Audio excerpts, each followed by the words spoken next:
The Mercedes See that car? S-Class It's not slammed right. into the What is utility it, pole Dad? at exactly Hold on. 6:42 a.m. on Route 7. Metal screamed against concrete. Glass exploded outward in 1,000 glittering fragments. But stay with me, Steam can you hear hissed me? from the crumpled Is she hood okay, Dad? as the engine breathing. died Stay with back. a mechanical wheeze that sounded almost human. Marcus Sullivan pulled his beat-up Ford F-150 onto the shoulder gravel, crunching under worn tires. The stretch of Connecticut highway was empty, most of Ridgefield, still asleep coffee makers just beginning to gurgle in kitchens where people woke to normal Mondays. Through the shattered driver's window, a woman lay motionless across deployed airbags, designer heels scattered on broken safety glass, blood pooling beneath platinum blonde hair that caught the early sun like spun gold. Marcus didn't think. Thinking was for people with options. He yanked the door handle jammed, put his boot against the frame and pulled harder. The door shrieked open. Inside, the woman's breathing came shallow and wrong, the kind of wrong Marcus had heard twice before, once when his father collapsed in the garage, once in the hospital room where Rebecca took her last breath. He checked the woman's pulse at her throat, rapid, thready, then carefully supported her neck with his forearm, the way the EMT training course had taught him 15 years ago. No visible spinal damage, but the dashboard had folded inward like cardboard. He lifted her clear of the wreckage, surprised by how light she was, how her expensive silk blouse felt like water against his calloused palms. From the truck's passenger seat, 8-year-old Ethan watched with eyes too old for his face. The boy had seen his mother waste away over 18 months of chemotherapy and false hopes. Death held no mystery for him anymore, only a patient familiarity that made Marcus's chest ache every time he caught that look. Marcus laid the woman on the grass. Shoulder elevated her feet with his jacket and dialed 911 on the phone he'd dropped twice before his shaking hands steadied enough to complete the call. 12 minutes, the dispatcher promised. Traffic was light. The ambulance would be fast. The woman's eyelids fluttered. Her lips moved without sound, forming words Marcus couldn't decipher. Her gaze found his face and really held with an intensity that felt like recognition, even though he'd never seen her before in his life. Blue eyes the color of deep water, a small scar through her left eyebrow that makeup had covered until the crash smeared it away. Her hand lifted toward his face, fingers trembling. Marcus caught it gently, lowered it back to her chest where he could monitor her breathing. "You're okay," he said, not knowing if it was true. "Help's coming. Just stay still." She tried to speak again. This time a single word emerged barely audible. "Angel." Then the sirens cut through the morning quiet, growing louder. Marcus stood backing away as the ambulance screamed to a halt. Paramedics swarmed the scene with practiced efficiency, backboard neck brace vitals check. One of them, a young woman with kind eyes, turned to Marcus. "Sir, we'll need a statement." But Marcus was already moving toward his truck. Ethan needed to get to school. Marcus needed to open the garage by 7:30 or lose the HVAC job Mrs. Patterson had scheduled 3 weeks ago. The world didn't stop for good deeds and bills didn't pay themselves with karma points. He didn't notice the wooden pencil that had tumbled from his jacket pocket onto the hospital blanket. Didn't see the paramedic pick it up, study the worn wood, the faded inscription, RS 2019.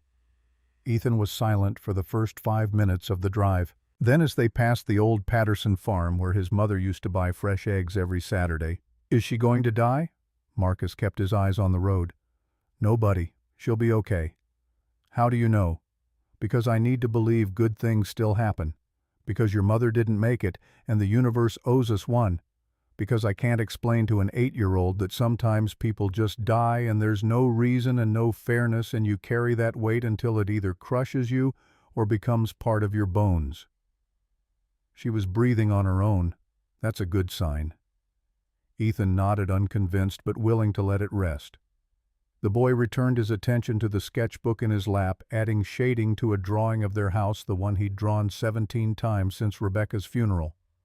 Each version a little more detailed, a little more like he was trying to memorize it before it too disappeared. Ridgefield Elementary sat at the edge of town, a brick building that hadn't changed since Marcus attended 3 decades earlier. Same playground, same squeaky front door, same smell of floor wax and cafeteria mystery meat. Ms. Harper, Ethan's teacher, waited by the entrance with that expression Marcus had come to dread, concern mixed with pity, the look adults gave children who'd lost mothers too young. She intercepted him at the door, voice low. "Marcus, can we talk for a minute? I'm running late." "It's about Ethan. He seems more tired than usual, falling asleep during reading circle. Is everything okay at home?" Marcus felt the question land in his gut like a stone. Everything was not okay. Everything had not been okay for 2 years. But Ridgefield was a small town where everybody knew everybody's business, and Marcus had learned that the more you shared, the more people felt entitled to opinions about how you should live. "He's fine. Just misses his mom more some days." That was true enough. Also true, Ethan had been breathing hard after running to the bus stop that morning, had complained of being cold even though the house was 72 degrees. Small things, Marcus told himself, were normal because the alternative that something was medically wrong with his son was a door he couldn't afford to open. Ms. Harper's expression softened further, which somehow made it worse. "If you ever need to talk, or if Ethan needs extra support." "We're good, thanks." He left before she could offer the church grief counseling group again, the single-parent support meetings, the casseroles and concern that tasted like obligation. People meant well. Marcus knew that. But well-meaning didn't pay for Ethan's advanced art classes at Ridgefield Academy, didn't cover the mortgage payment due in 12 days, didn't fill the silence at dinner when both of them were thinking about the chair that stayed empty. Sullivan Climate and Auto occupied a converted barn behind the house on Willow Street. 2 garage bays, a small office that doubled as a waiting room, and enough tools to handle most HVAC jobs and automotive repairs in a 20-mile radius. Marcus had bought the property 8 years ago when Rebecca's freelance illustration work started bringing in steady money, and they dared to dream about equity and stability and a future that stretched beyond next month's bills. Pulled up, the woman herself perched on the hood of the car, pulled up, the woman herself perched on the office steps with a Tupperware container that smelled like tuna noodle casserole. 70 years old, widowed for 5, she'd appointed herself the neighborhood's combination gossip network and mobile meal service. "You're late, dear." She rose with the careful movements of someone whose knees had earned their complaints. "I was getting worried." Marcus checked his watch, 7:28 a.m. 2 minutes, Dorothy. Not even fashionably late." "Well," she sniffed, but her eyes sparkled with the pleasure of having something to fuss about. "I brought dinner for you and Ethan, just heated at 350 for 30 minutes. You don't have to keep doing this." "I know I don't have to. I want to. That boy needs home-cooked meals and you need to not live on frozen pizza." She thrust the container into his hands before he could mount further protest, then gestured toward her car. "Now about my heating system. The upstairs vents are barely pushing any air. I'm freezing up there." Marcus set the casserole in the office and grabbed his toolbox. The diagnostic took 20 minutes, clogged air filter, low refrigerant pressure from a slow leak in the evaporator coil, and a worn compressor belt that would fail completely within a month. The refrigerant leak required welding the pinhole in the copper tubing, then recharging the system with R410A coolant. Technical work, precise work, the kind that required full attention and left no room for thoughts about crashed Mercedes or blonde women with blue eyes who called strangers angels. 2 hours later, the system hummed perfectly. Marcus calculated parts and labor, $180 for the refrigerant new filter belt, and his time. Mrs. Klein reached for her checkbook. "Make it $120, Dorothy." Her pen paused. "The bill says $180. "Bill's wrong. I only worked 2 hours and I'm not charging full price for parts I had in stock." "Marcus Sullivan, you're too honest for your own good." "Just charging fair rates." She wrote the check anyway for $150 and waved off his protest. "The extra $30 is for the excellent service and not arguing with a woman my age. Take it, or I'll tell everyone at church you're difficult." Marcus pocketed the check, knowing Ridgefield's gossip network would devour that story faster than Dorothy's casseroles disappeared from his refrigerator. The town had long memories and short leash for men who didn't perform gratitude with sufficient enthusiasm. The rest of Monday dissolved into familiar patterns: replace a car alternator, diagnose a faulty thermostat, return 3 phone calls about estimates. Marcus worked through lunch hands, moving through routines his body knew so well his mind could wander. Usually that wandering led to Rebecca, her laugh, her paint-stained fingers, the way she'd hum while sketching at the kitchen table. Today his thoughts kept circling back to the accident, to the woman's hand reaching for his face, to the word she'd whispered. Angel. He was nobody's angel. Just a guy with a toolbox and a mortgage who'd pulled over because the alternative was driving past someone dying. Any decent person would have done the same. Ethan returned from school at 3:30, dropped off by the bus that wheezed to a stop at the end of their driveway. The boy trudged up the gravel path with his backpack dragging, moved into the garage's corner office space that Marcus had converted into a homework zone after Rebecca died. Desk lamp shelves of art supplies, everything Ethan needed to finish assignments while Marcus worked within earshot. Today, Ethan didn't immediately open his math workbook. Instead, he pulled out his sketch pad and the wooden pencils Rebecca had used for her commissions. The pencils were running short, down to 6 from the original set of 12. Marcus kept meaning to buy replacements but couldn't bring himself to choose which brand, which hardness, which store. Rebecca had ordered them from a specialty shop in New York. The wrong pencils would feel like replacement, and replacement felt like erasure. Marcus tried to focus on the transmission rebuild in Bay 2, but his attention kept drifting to Ethan's hunched shoulders, to the way the boy's chest rose and fell with slightly too much effort. When had that started? Last week? Last month? How long had Marcus been so wrapped up in work and bills and survival that he'd missed his son struggling to breathe?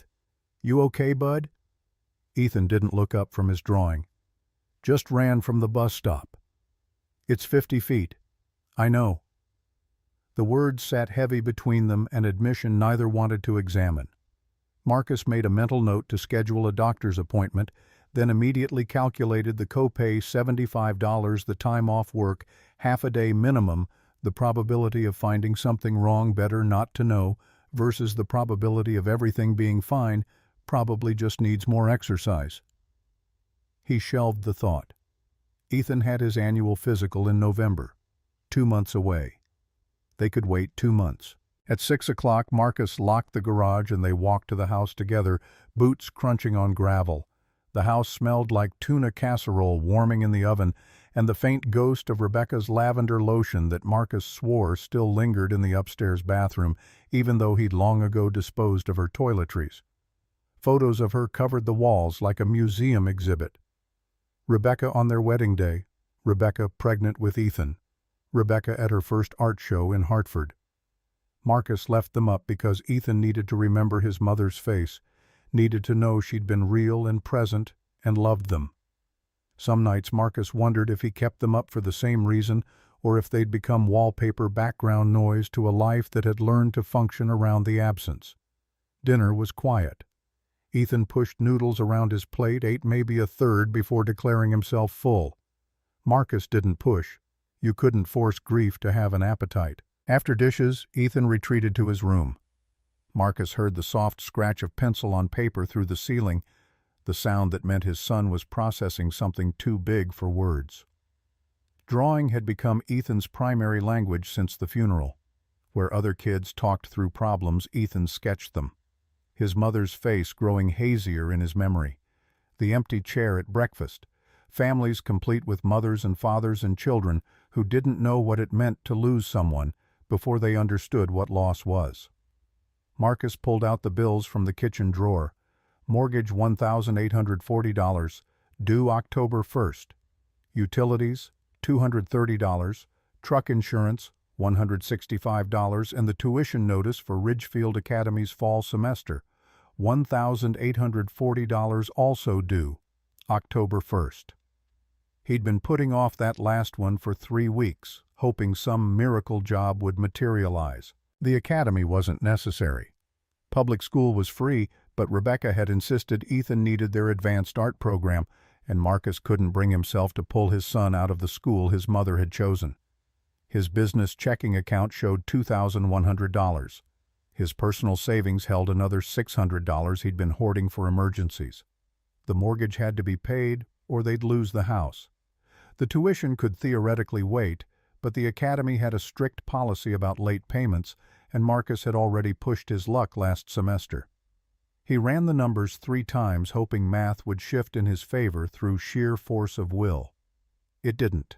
He needed another $1,700 by Friday. The temptation whispered from the back of his mind. Call Tom Brennan, the retired HVAC contractor who'd mentored Marcus through his apprenticeship. Tom would lend the money, no questions asked.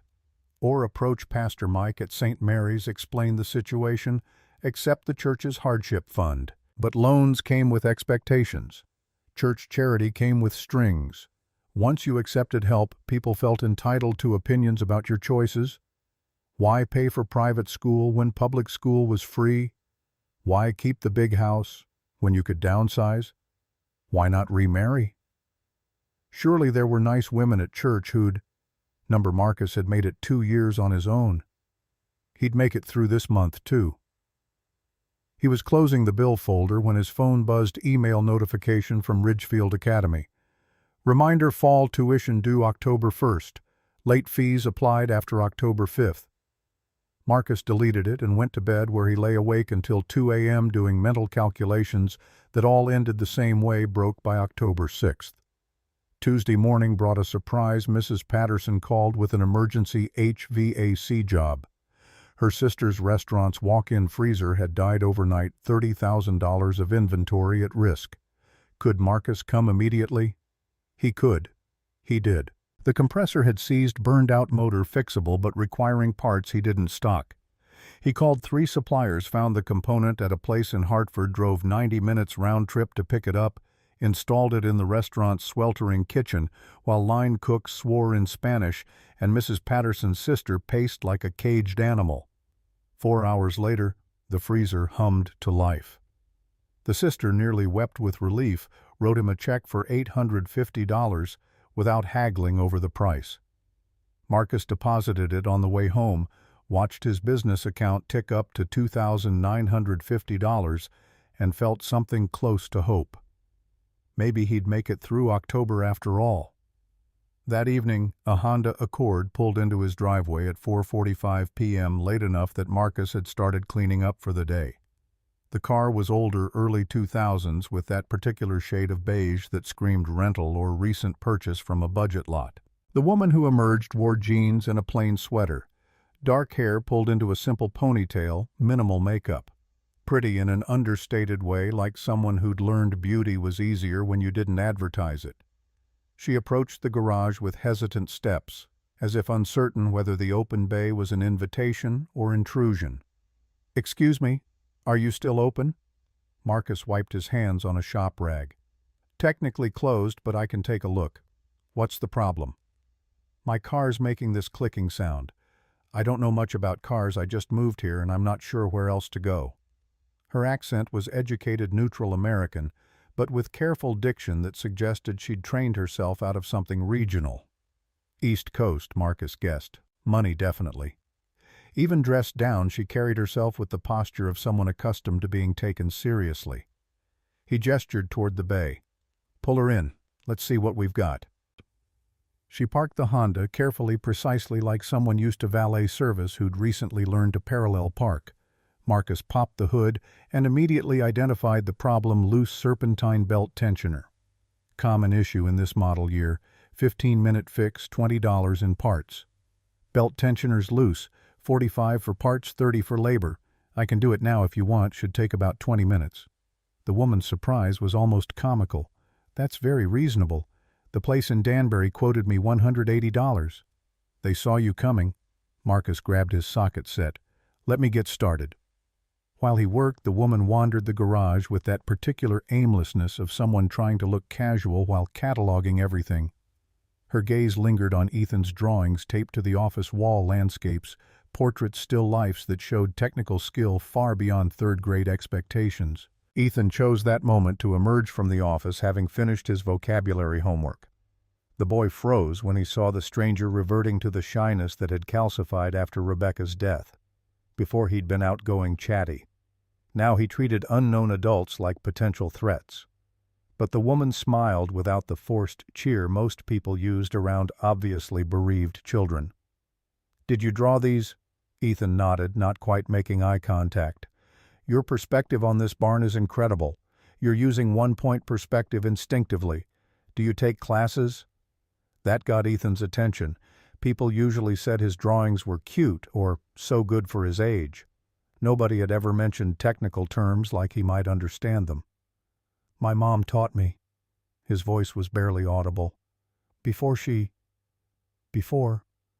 The woman's expression shifted not to pity, but to recognition, like she understood the shape of that sentence, the weight of the unfinished thought. She was a wonderful teacher. You have real talent. Ethan's posture loosened fractionally. You think so? I know so. I work with art. I've seen a lot of student work. Yours is special. Marcus heard this exchange while torquing the tensioner bolt, felt something in his chest unknot. Strangers rarely knew how to talk to Ethan without treating him like damaged goods. This woman spoke to him like he was simply a person, not a grief case study. He finished the job, closed. The hood wiped his hands again. All set, 75 total. The woman reached for her wallet, expensive leather, he noted, though well worn, and pulled out crisp 20s. Her hands trembled slightly as she counted them. Not from cold. Nerves, maybe, or something else Marcus couldn't name. Thank you. I'm Vanessa, by the way. Vanessa Mitchell. Marcus Sullivan. He took the money, handed back $5 in change. This is my son, Ethan. Vanessa knelt to Ethan's eye level with the unself-conscious grace of someone used to engaging with people of all heights. It's really nice to meet you, Ethan. Would you show me more of your artwork sometime? Ethan glanced at Marcus, seeking permission. Marcus nodded. The boy led Vanessa back to the office where his sketchbooks occupied an entire shelf. Marcus watched through the bay window as Ethan carefully turned pages, pointing out details, while Vanessa asked questions that proved she wasn't just being polite. She understood composition, shading the relationship between light and form. When they emerged 15 minutes later, Ethan was almost smiling a real smile, not the polite mask he wore for teachers and neighbors. Vanessa paused at her car. Thank you again, for the repair and for letting me see Ethan's work. You're welcome back anytime the car needs service. She drove away as the sun dipped toward the horizon, painting the Connecticut sky in watercolor streaks. Ethan watched until her taillights disappeared around the corner. I like her, he announced. She knows about art like Mom. Marcus felt that statement settle in his chest, sharp and complicated. Yeah, buddy, she does. That night Ethan drew until bedtime, not his usual family portraits, but a new subject, a woman kneeling beside a boy, both of them looking at a sketchbook. The proportions were slightly off, the perspective ambitious beyond his current skill, but the emotion was there. Connection, interest, the possibility of someone new entering their carefully controlled world. Marcus studied the drawing after Ethan went to bed, then filed it with the others in the cabinet where Rebecca's finished illustrations still occupied the bottom drawer. He told himself it was just a drawing. Told himself Vanessa Mitchell was just a customer who'd happened to say the right things to a lonely kid. Told himself he wasn't hoping she'd come back. Wednesday brought 2 return visits, Mrs. Klein with a leaking kitchen faucet and Vanessa Mitchell with a complaint about squeaking brakes. Marcus fixed the faucet in 10 minutes, worn-out O-ring, and refused payment. The brakes took longer to diagnose, just dust buildup on the pads, nothing mechanically wrong. He cleaned them out, tested the system, declined to charge for what amounted to basic maintenance. Vanessa insisted on paying $20 anyway. For your time and expertise. This time she stayed longer, asking about Ridgefield's history, while Marcus filled out the service paperwork. She'd moved here from, she paused, seemed to recalibrate from Danbury, was working as a freelance art consultant, enjoyed the slower pace after years in the city. The details felt both truthful and carefully curated, like someone who'd practiced their cover story but wasn't quite comfortable lying. Ethan gravitated toward her again, showing her his latest sketches. She'd brought a new sketchbook, high-quality paper, professional grade, and offered it casually as if she'd bought it for herself and changed her mind. Ethan's eyes went wide. I can't, that's too expensive. Consider it a gift from one artist to another. I have too many sketchbooks anyway. Marcus should have objected, should have insisted Ethan couldn't accept gifts from strangers. But his son's face had lit up with something Marcus hadn't seen since Rebecca's funeral, pure, uncomplicated joy. "What do you say, Ethan?" "Thank you, Ms. Mitchell." "Just Vanessa." She stayed for an hour teaching Ethan cross-hatching techniques for creating shadow and depth. Marcus pretended to work on an oil change but mostly watched them. Vanessa's patient explanations, Ethan's intense focus, the easy rapport building between them. It felt like something Marcus couldn't name, not quite family, not quite friendship, but some third thing that existed in the space where loneliness met connection. When Vanessa left, Ethan immediately began filling the new sketchbook. The first drawing, Vanessa's face rendered with more skill than Marcus had known his son possessed. Over the next 3 weeks, Vanessa became a fixture at Sullivan Climate and Auto. Her Honda developed a suspicious number of minor issues: loose wire connections, squeaky belt, different belt than before, dashboard warning light that turned out to be a faulty sensor. Marcus knew she was manufacturing excuses to visit, knew he should call her on it, establish boundaries, protect Ethan from getting attached to someone who'd eventually disappear. He didn't. Because Ethan laughed again. Because the boy's drawings showed explosive improvement under Vanessa's teaching. Because Marcus found himself looking forward to 4 p.m. on Tuesdays and Thursdays when her beige Honda would pull into the driveway. She integrated into their routine with careful deliberateness, never pushing but always present. She learned Marcus took his coffee black, 2 sugars. Remembered Ethan's favorite subjects at school. Asked about their lives with genuine interest that didn't feel invasive, though Marcus noticed she deflected personal questions with practiced skill. Where exactly did she work? Oh, various clients. Consulting is project-based. Where had she lived before Danbury? A few different places. I moved around a lot for work. Was she married? A pause, then. Divorced. It didn't work out. Marcus understood evasion. He employed it himself whenever neighbors asked if he'd considered dating again, if Ethan might benefit from a mother figure, if 2 years wasn't long enough to mourn. People thought grief operated on schedules, that you could mark a calendar date when sorrow became indulgent and moving on became mandatory. He didn't push Vanessa for details. Everyone deserved their secrets, and hers seemed harmless enough. The first crack in that assumption appeared during the 3rd week of October. Vanessa was helping Ethan with a particularly ambitious drawing, a portrait of Marcus working under a car hood, when her phone rang. Not a normal ringtone, but something expensive sounding, the kind of subtle chime that screamed premium device and curated settings. She glanced at the screen, and her entire demeanor shifted. The easy warmth iced over, replaced by something sharp and professional. She answered without thinking, voice dropping into cadences Marcus had never heard from her, clipped, authoritative, the accent sharpening into something that belonged in boardrooms and corner offices. "Not now. I'm unavailable. Handle it yourself." She ended the call in under 15 seconds, but the damage was done. Marcus had heard fragments: board meeting and acquisition and New York. Vanessa caught him watching, and something like panic flickered across her face. "Former employer," she explained quickly. "They keep trying to pull me back." The explanation was plausible. Corporate headhunters could be persistent, but it didn't match the voice Marcus had heard. That wasn't someone being recruited, that was someone giving orders. He filed the moment away with growing collection of small mysteries, the way Vanessa's hands showed no calluses, despite claiming art consultant work, the fact that her car registration showed a Danbury address, but she never mentioned where exactly she lived, the expensive leather wallet she tried to hide when paying in cash. Ethan noticed none of this. He saw only his art teacher, his friend, the woman who'd taught him that talent wasn't just natural gift, but practiced skill, combined with someone who believed in you. November arrived with early frost and the relentless approach of holidays nobody wanted to acknowledge. Thanksgiving would be the 3rd without Rebecca. Christmas the 3rd of Ethan's carefully wrapped gifts that couldn't include what he actually wanted: his mother back. Marcus had been dreading the season with familiar resignation when Vanessa asked if she could join them for Thanksgiving dinner.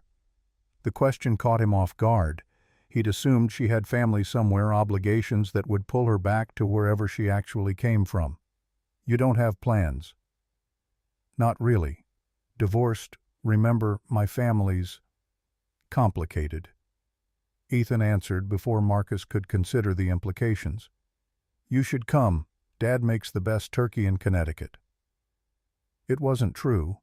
Marcus's turkey tended toward dry, but the enthusiasm in his son's voice decided the matter. Thanksgiving dinner became an unexpected lesson in normalcy. Vanessa arrived with a pie she claimed to have baked, though Marcus suspected from its professional appearance that she'd bought it from the bakery in Hartford. She helped set the table, complimented the dry turkey without obvious lying, and laughed at Ethan's stories about school with genuine interest. After dinner, while Ethan drew at the kitchen table, Vanessa helped Marcus with dishes. They worked in comfortable silence, passing plates and silverware with the ease of people who'd done this 100 times before. Marcus found himself relaxing in a way he hadn't since Rebecca, that particular loosening of vigilance that came from trusting someone to occupy your space without needing constant entertainment. Vanessa broke the silence first. "Thank you for including me today. I haven't felt this normal in a long time." "What do you mean?" She seemed to catch herself, course correct. "Just the divorce. I felt like a failure for a while." Marcus dried a plate carefully, considering his words. "You're not a failure. You're here trying. That's brave." She turned to look at him fully, and in the kitchen's warm light, Marcus saw something raw in her expression. Vulnerability. He'd recognize anywhere because he wore it himself. The look of someone who'd survived something and wasn't sure what to do with the aftermath. The moment stretched thin, became something neither of them seemed ready to name. Then Ethan called from the table, "Vanessa, can you help me with this shading?" And the moment passed, filed away with all the other almost conversations that lived in the margins of their carefully constructed friendship. December brought holiday decorations, Ridgefield's Main Street twinkling lights reflecting off the first serious snow.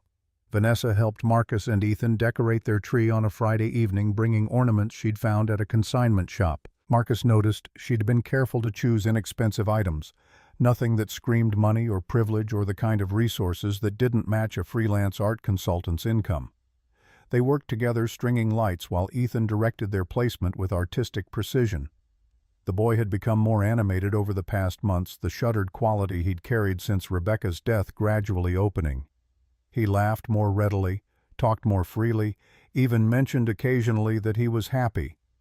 Marcus watched Vanessa help Ethan hang the angel ornament on the highest branch, the angel Rebecca had bought their first Christmas together, and felt the complicated knot of gratitude and guilt that came with watching his son bond with someone new. He wanted Ethan to be happy, wanted him to have maternal influence, artistic guidance, the kind of attention Marcus couldn't provide while keeping them financially afloat. But wanting those things meant accepting that someone else was filling Rebecca's role, and that acceptance felt like betrayal.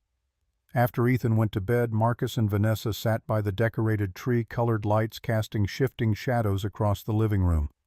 The silence between them had changed over the months, less careful, more comfortable, weighted with things unsaid.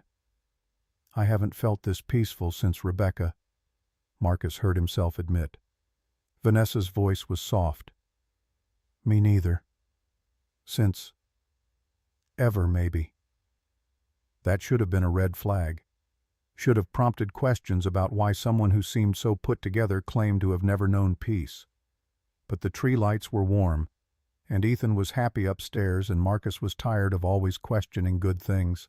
He almost kissed her, leaned in close enough to feel her breath change, to see her pupils dilate in the low light. But before their lips could meet, her phone rang, that same expensive chime that had interrupted them before. Vanessa grabbed it automatically, muscle memory overriding caution. "Yes." The voice on the other end was male, crisp, professional. Marcus couldn't hear the words, but caught the rhythm, business language, formal address. The caller used a name Marcus didn't recognize, but Vanessa responded to it like it was her own. She ended the call quickly, color draining from her face. "Wrong number. They confused me with someone else." the lie hung between them, obvious and unexplored. Marcus knew something was fundamentally wrong with Vanessa Mitchell's story, knew she was hiding something significant, knew the smart play was to ask questions and demand truth. He said nothing. Because Ethan loved her. Because Marcus was halfway to loving her himself. Because sometimes you saw the trap and walked into it anyway, because the alternative was staying safe and alone. Vanessa left early that night, the almost kiss transforming into an awkward goodnight at the door. Marcus watched her drive away, then pulled out his phone and did something he'd been avoiding for months. He Googled Vanessa Mitchell Art Consultant, Connecticut. Nothing. No LinkedIn profile, no business website, no mentions in art publications or gallery shows. He broadened the search, Vanessa Mitchell Danbury, Vanessa Mitchell Art, just Vanessa Mitchell alone. Thousands of results, none matching the woman who'd spent the last 3 months integrating herself into his life. Marcus sat at the kitchen table until 2 a.m. staring at the search results, building and discarding theories. Maybe she used a professional name. Maybe she was in witness protection. Maybe she had a stalker ex-husband and used pseudonyms for safety. Or maybe she was lying about everything and he'd let her get close to his vulnerable son because he was lonely and she was pretty, and he'd stopped trusting his instincts about people. He cleared his search history and went to bed, where he lay awake constructing the conversation he'd have with her tomorrow. Demand answers. Establish boundaries. Protect Ethan. But tomorrow came and went without confrontation. And the day after. And the week after that. Because Christmas was approaching, and Ethan was excited about giving Vanessa the portrait he'd drawn of her, and Marcus didn't know how to destroy his son's happiness based on Google searches that proved nothing except that Vanessa Mitchell might not be Vanessa Mitchell. Christmas Eve arrived with fresh snow and the particular quiet that settled over small towns when people retreated into their homes to pretend everything was normal and whole. Vanessa came for dinner bearing gifts, a professional-grade art set for Ethan that must have cost $400, and a hand-carved wooden box for Marcus that felt suspiciously expensive despite its rustic appearance. Marcus tried to object to Ethan's gift. "This is too much. Talent like his deserves proper tools." Vanessa's voice was firm. "I've seen enough artists to recognize genuine gift. He needs quality materials." Ethan was already tearing into the packaging, eyes wide at the Prismacolor pencils and Strathmore paper and charcoals that belonged in serious studios. Marcus swallowed his pride because the alternative was crushing his son's joy, and there were limits to principles. His own gift to Vanessa was modest, a set of artist brushes he'd agonized over at the Hartford art supply store, spending 30 minutes consulting with the clerk about quality and purpose. $40 he could barely afford, but less extravagant than her gifts. She opened the box and cried.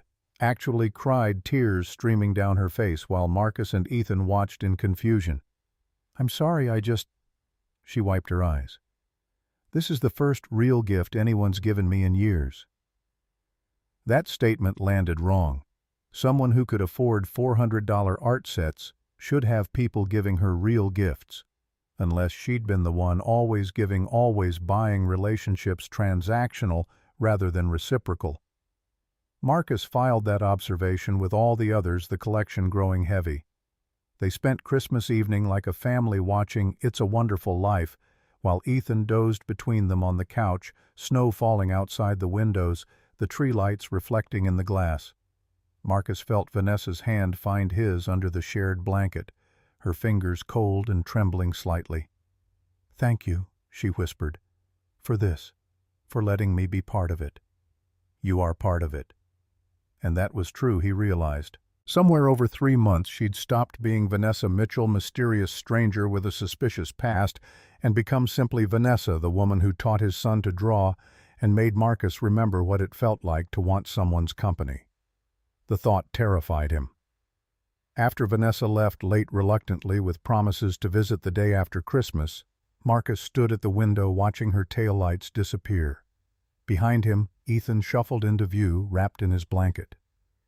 "Dad, do you think you'll marry Vanessa?" The question landed like a physical blow. "What?" No, we're just friends. But you like her. I can tell.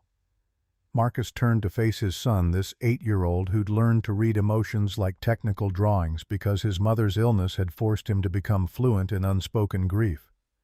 It's complicated, buddy. Mom would want you to be happy. Would she? Marcus had no idea.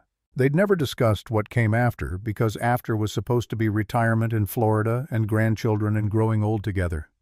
Not this, not Rebecca gone before 40, and Marcus navigating widowhood at 34, with a son who asked if his father would remarry, as if that was a simple question with simple answers. Let's get you to bed.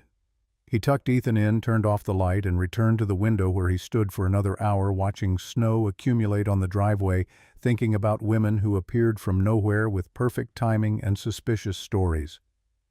The reckoning came 3 days after Christmas, delivered by a man in an expensive suit who knocked on Marcus's door at 7:30 p.m. while Ethan was upstairs doing homework. Marcus Sullivan. That's me. The man produced a business card, Robert Chen, private investigator licensed in Connecticut and New York. I'm looking for someone. Thought you might be able to help. Marcus's first instinct was to slam the door. His second was to let the man talk because whatever this was, it would explain the mysteries he'd been collecting for months. Chen pulled out a tablet, showed Marcus a photograph that made his blood run cold. The woman in the image wore a tailored business suit and stood in an art gallery beside paintings worth more than Marcus's house. Her hair was styled professionally, makeup applied by someone who got paid to make wealthy people look powerful. But the face was unmistakable. Vanessa Mitchell. Except the caption beneath the photo read, Victoria Ashford-Hayes, CEO Ashford Arts Foundation.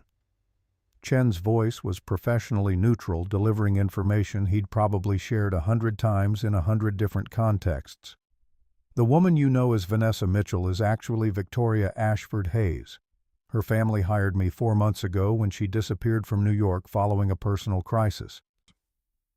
Marcus heard the words from a distance, his brain trying to process the gap between the humble art consultant he'd known and the billionaire CEO staring back at him from Chen's tablet. She's been here, the whole time. Why? You saved her life. September accident on Route 7. She wanted to find you. The pieces clicked together with sickening clarity, the expensive wallet, the educated accent.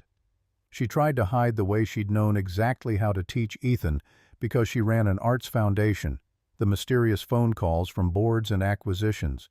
Not a struggling consultant, but a woman worth billions playing dress-up in his life. Chen showed him more photos Victoria at galas, at board meetings, on magazine covers with headlines about youngest female philanthropists and art world power players. A penthouse in Manhattan worth more than most people saw in lifetimes. A world so removed from Ridgefield that it might as well exist on another planet. Why are you telling me this? Because she's been missing for 4 months. Her family's concerned. I tracked her here, but... Chen paused, expression shifting to something almost sympathetic. My assessment, she genuinely cares about you, about your son. But yes, the identity was fabricated. Marcus stared at the photos, feeling the foundation of the past 3 months crumble. Every conversation, every shared moment, every time she'd looked at him with those blue eyes and lied through her perfect teeth. Chen handed him a folder. This has more details if you want them. Contact information for her family. And this, he produced another document, shows the scholarship awarded to Ethan Sullivan from the Connecticut Arts Foundation, subsidiary of Ashford Foundation, approved personally by Victoria Ashford-Hayes. The scholarship Marcus hadn't applied for. The $1,500 that had made Ethan's tuition manageable. Not anonymous charity from a foundation, but Victoria's manipulation, buying her way into their lives, ensuring Ethan's enrollment in the school where she could play teacher to a grieving widow and his son. Get out. Chen nodded, unsurprised. For what it's worth, Mr. Sullivan, she talks about you differently than she talks about anything else in her life. That part, I think, is real. Marcus closed the door on Chen's departing back, leaned against it, and tried to breathe through the rage building in his chest. She'd lied. About everything.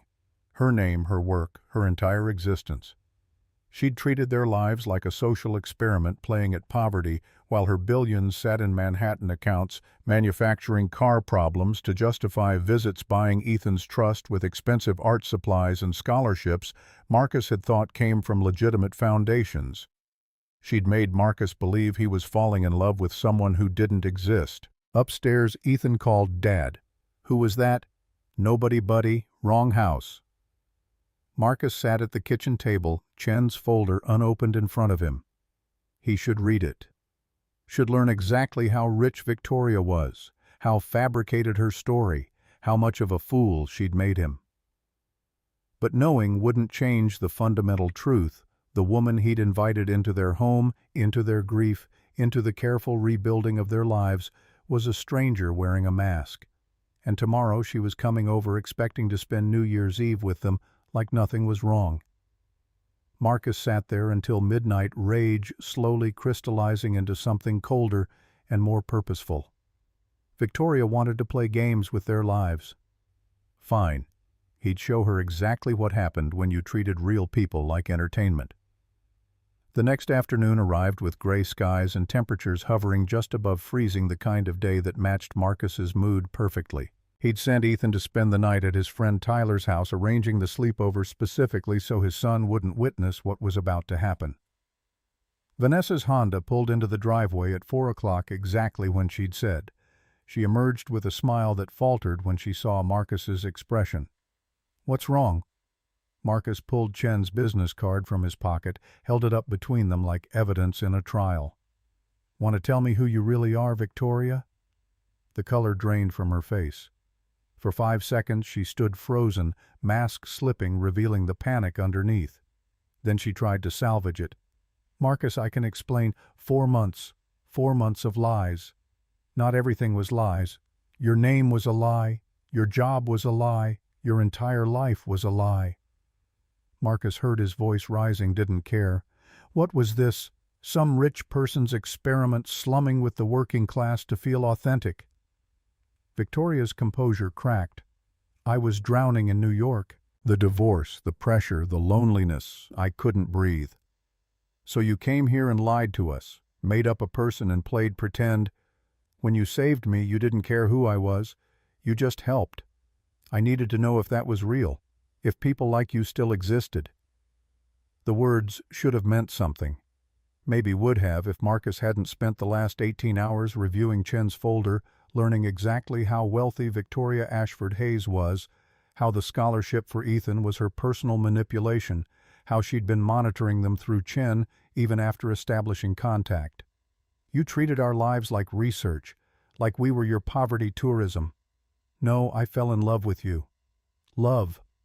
Marcus's laugh was bitter. "You don't know what love is. Love is honesty. Love is trust. You've been lying since September." The sound of gravel crunching made them both turn.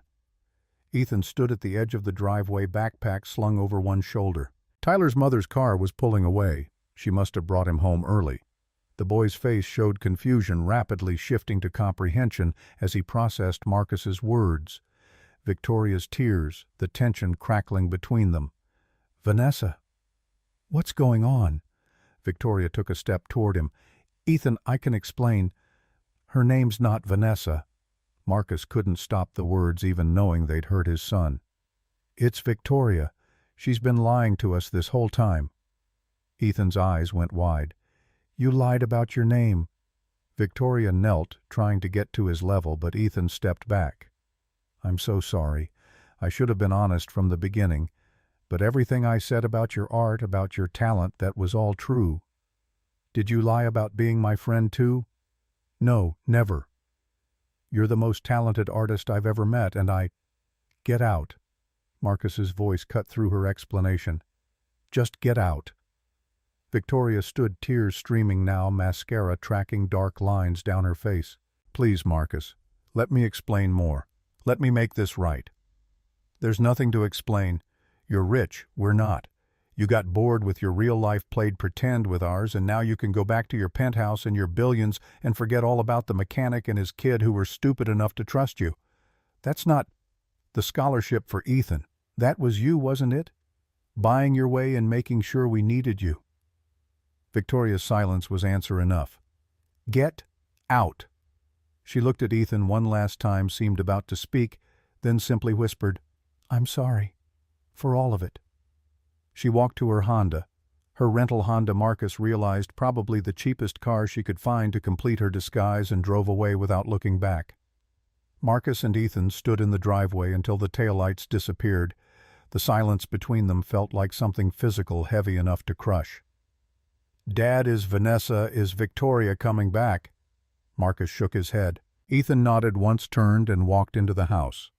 His bedroom door closed with careful precision, the kind of quiet that was worse than slamming.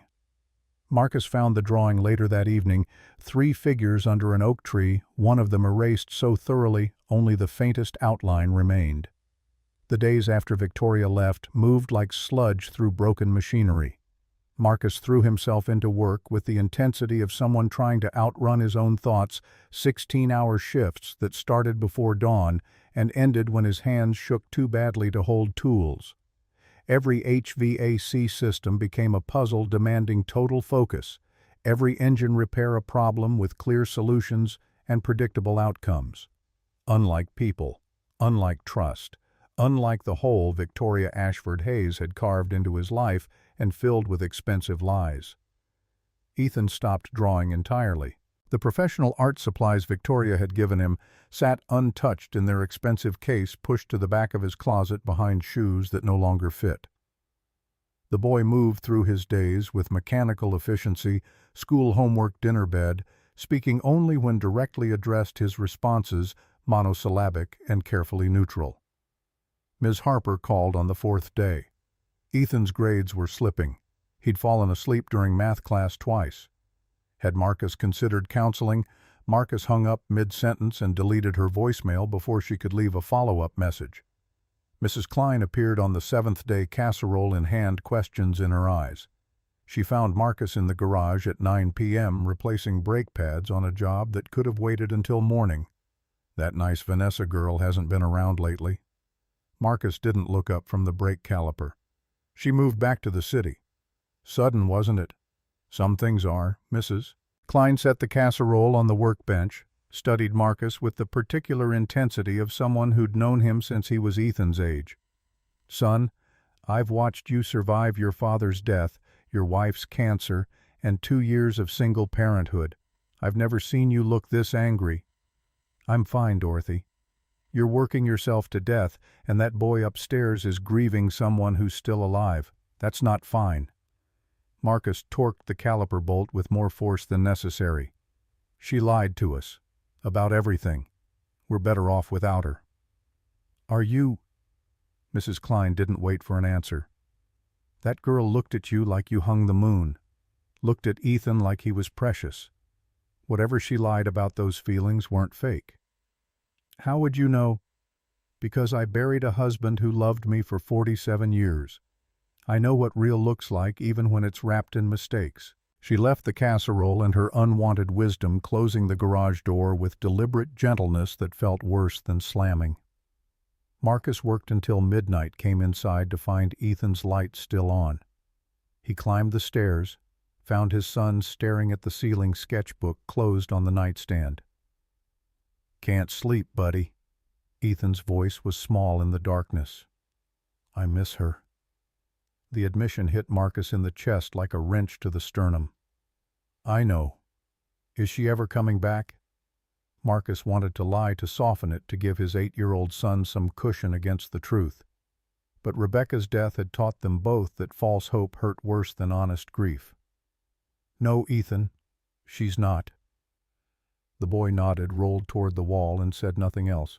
Marcus stood in the doorway for 5 minutes, watching his son's shoulders shake with silent crying, before retreating to his own room, where he lay awake, calculating how many more jobs he'd need to cover the mortgage now that he'd returned the scholarship check to the Connecticut Arts Foundation with a note that said only, "We don't need charity."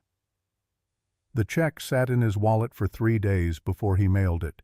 $1,500 he couldn't afford to lose, but keeping it felt like accepting Victoria's contaminated kindness and pride was the only thing Marcus had left that she hadn't touched.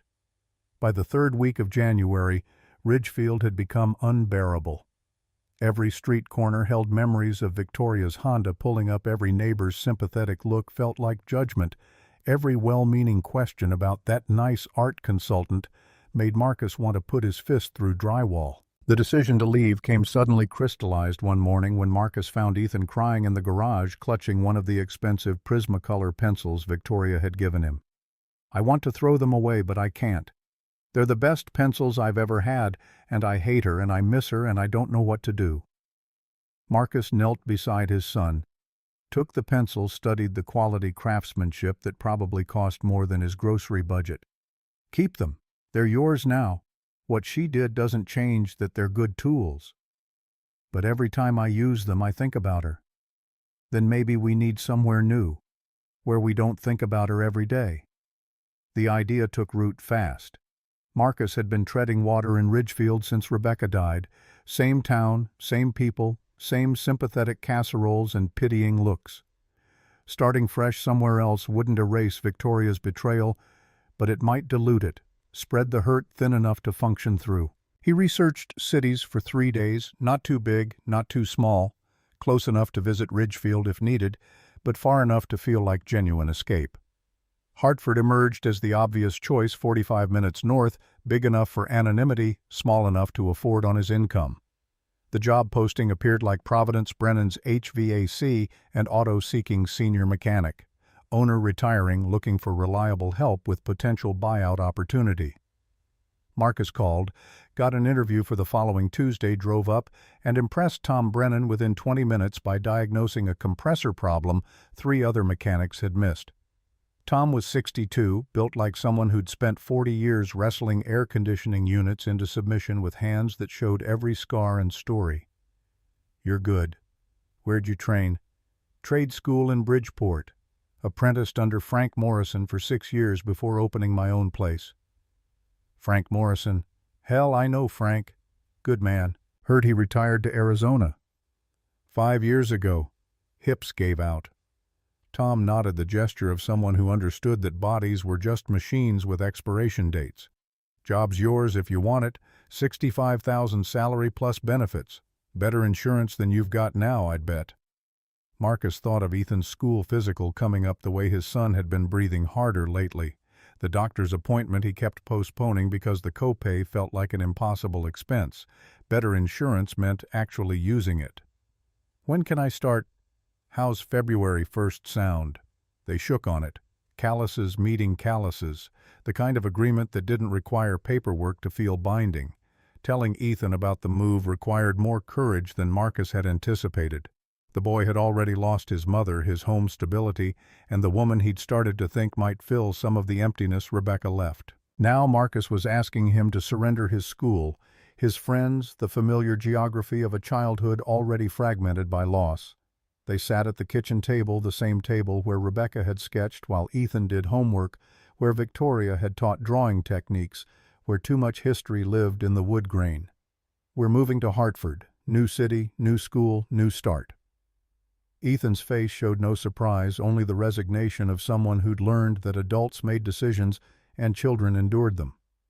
"When?" "End of the month. I found us an apartment, enrolled you in Hartford Elementary. They have an art program." "Will we visit Mom's grave?" The question gutted Marcus. In his calculations about rent and moving trucks and school registration, he'd forgotten that leaving Ridgefield meant leaving Rebecca behind in the cemetery off Route 7, her headstone marking the plot where Marcus had promised to bring Ethan every Sunday. "Of course. We'll come back whenever you want." Ethan nodded, then asked the question Marcus had been dreading. "Are we running away from Vanessa?" Honesty felt cruel but necessary. "Maybe a little, but mostly we're running toward something new. Sometimes that's the same thing." The boy absorbed this with the gravity of someone 3 times his age. "Can I bring Mom's pencils? The ones Vanessa didn't give me. You can bring everything of Mom's you want, and Vanessa's pencils too if you decide to use them again." Ethan went to pack without further argument, and Marcus sat alone at the table running his hand over the wood where Rebecca's coffee cup had left permanent rings, where Victoria's fingers had drummed while she waited for sketches to dry. Some ghosts you could exorcise by moving. Others traveled in your bones. The last 3 weeks in Ridgefield dissolved into logistics, packing paperwork, final jobs to maintain enough cash flow for the transition. Mrs. Klein cried when Marcus told her, accused him of running away, then helped him pack anyway because that's what neighbors did, even when they thought you were making mistakes. The Ridgefield house went up for rent rather than sale.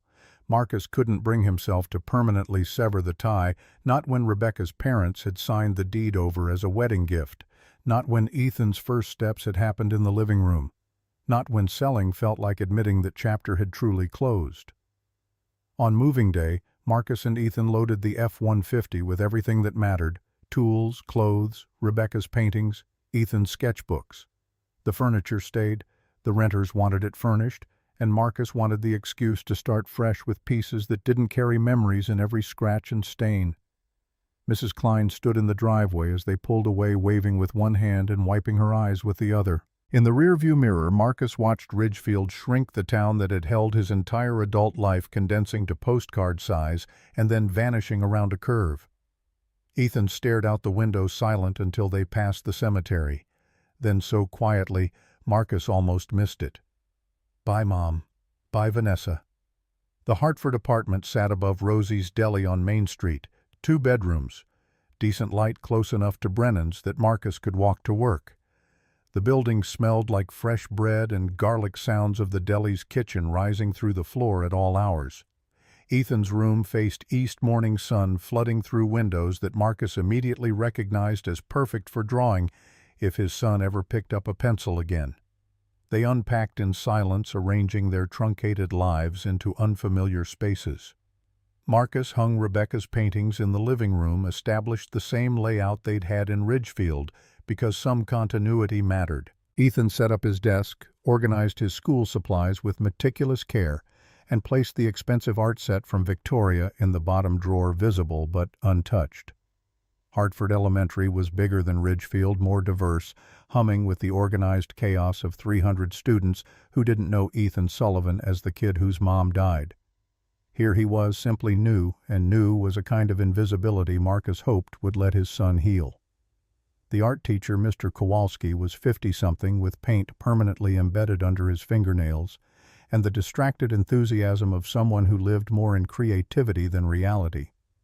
He spotted Ethan's sketchbook during the first week, flipped through pages with increasing interest. "You've had professional training." Ethan shook his head. "My mom taught me.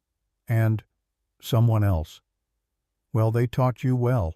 You should join the Advanced Art Club. Meets Thursdays after school." Ethan mumbled something noncommittal and retreated to careful anonymity, but Marcus saw the flicker of interest before his son shuddered it. Art had been Ethan's language, his processing mechanism, his connection to Rebecca and then to Victoria. Abandoning it meant abandoning parts of himself, and that abandonment was rotting him from the inside. Marcus settled into Brennan's with the ease of someone who'd been turning wrenches since he could hold tools. Tom Brennan ran a clean shop, organized, honest, with loyal customers who'd been coming to him for decades. The work was familiar residential HVAC, commercial refrigeration, automotive repair for people who couldn't afford dealership prices. Tom himself was rough around the edges but fundamentally decent, the kind of man who'd built a business on handshake agreements and showing up when he said he would. He watched Marcus work for 3 days before speaking his mind. "You're good with your hands, but your head's somewhere else. Woman trouble." Marcus didn't look up from the condenser coil he was cleaning. "Something like that." "She break your heart, or you break hers?" "She lied. I found out. End of story." Tom grunted, the sound conveying more understanding than words. "My wife lied to me for 6 months about how bad her cancer was. Didn't want me to worry, she said. Died 3 weeks after she finally told the truth." He paused, hands stilling on the wrench he'd been holding. "Spent a year angry about those 6 months. Then realized I'd wasted a year being angry when I could have been remembering the 40 good years before."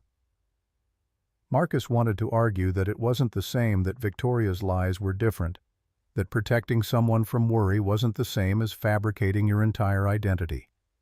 But Tom had already moved on to the next repair, the conversation closed by his own definition. Spring arrived in Hartford with tentative warmth, and Ethan's 9th birthday approaching. Marcus tried to generate enthusiasm, planned a small party, invited Ethan's new friend Tyler and 2 other boys from school, but the day itself felt hollow. Ethan opening presents with dutiful politeness that couldn't hide his lack of genuine excitement. Tyler asked about the expensive art set he'd glimpsed in Ethan's room. "Why don't you ever use those pencils? They're like professional quality." Ethan's face closed. "They were a gift from someone I don't talk to anymore." "That's stupid. Good pencils are good pencils." The observation had the blunt wisdom of childhood cutting through complications adults invented. But Ethan just shrugged, and the party continued its awkward march toward cake and the merciful end when parents came to collect their children. That night, Marcus found Ethan in his room staring at the art set drawer. "Tyler's right, you know. They're just tools. They're her tools. They're your tools now. She gave them to you. What she did after doesn't change that." Ethan pulled out the case, opened it, slowly ran his fingers over the pristine pencils. "If I use them, does it mean I forgive her?" The question had weight beyond art supplies. Marcus sat on the edge of the bed, choosing words carefully. "It means you're not letting what she did take away something you love. That's not forgiveness. That's survival." "Do you forgive her?" Marcus thought about Victoria's face when he'd ordered her to leave the tears tracking mascara down her cheeks, the way she'd looked at Ethan like her heart was breaking.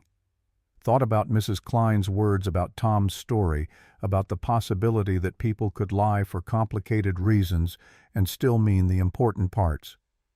"I don't know yet, buddy, but I know I don't want you to stop drawing because I'm angry." Ethan nodded, closed the case, returned it to the drawer. But the next morning Marcus found a new sketch on the kitchen table, their Hartford apartment rendered in careful detail with shading that showed techniques Victoria had taught. The pencil used wasn't from the expensive set, but it was a start. April brought routine and something resembling stability. Marcus's paychecks were larger, with Tom's salary and benefits allowing him to breathe without constantly calculating which bills could slide another week. Ethan's grades improved, the dark circles under his eyes fading as he slept better in a place that didn't remind him of loss at every corner. But the breathing thing persisted. Ethan would climb the apartment stairs and need to sit, would play basketball with Tyler in the driveway, and quit after 10 minutes, citing tiredness that didn't match the minimal exertion.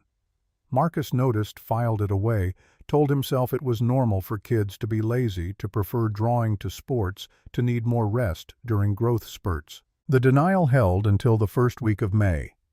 Marcus was finishing an oil change when his phone rang, Hartford Elementary nurse's office. Ethan had collapsed during gym class. Wasn't injured, wasn't unconscious, but something was wrong. Could Marcus come immediately? The drive took 7 minutes that felt like hours. Marcus found Ethan in the nurse's office, pale and frightened, small in a way that reminded Marcus viscerally of the hospital rooms during Rebecca's final weeks. The nurse was calm, professional, explaining that Ethan had simply stopped running and sat down, complaining of being unable to catch his breath. His oxygen levels were slightly low. She'd called an ambulance to be safe. The ambulance arrived with sirens that drew half the school to the windows.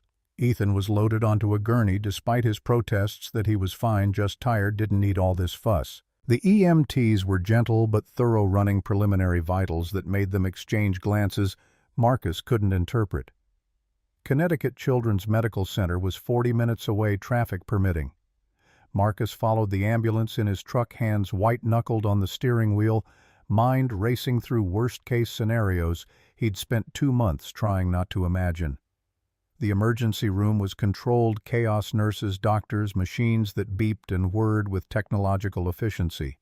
Ethan was triaged immediately, whisked behind curtains while Marcus filled out forms with shaking hands, insurance information blurring together until a nurse took pity and helped him complete the paperwork. Dr. Patricia Lynn appeared after 90 minutes, young and competent, with the kind of calm that came from delivering bad news often enough to have learned how. "Mr. Sullivan, I'm Dr. Lynn Pediatrics. Ethan's stable, but I'm concerned about what we're seeing." Marcus's stomach dropped. "What are you seeing?" "His oxygen saturation is lower than normal. EKG shows some irregularities. I'd like to refer you to pediatric cardiology for a full workup."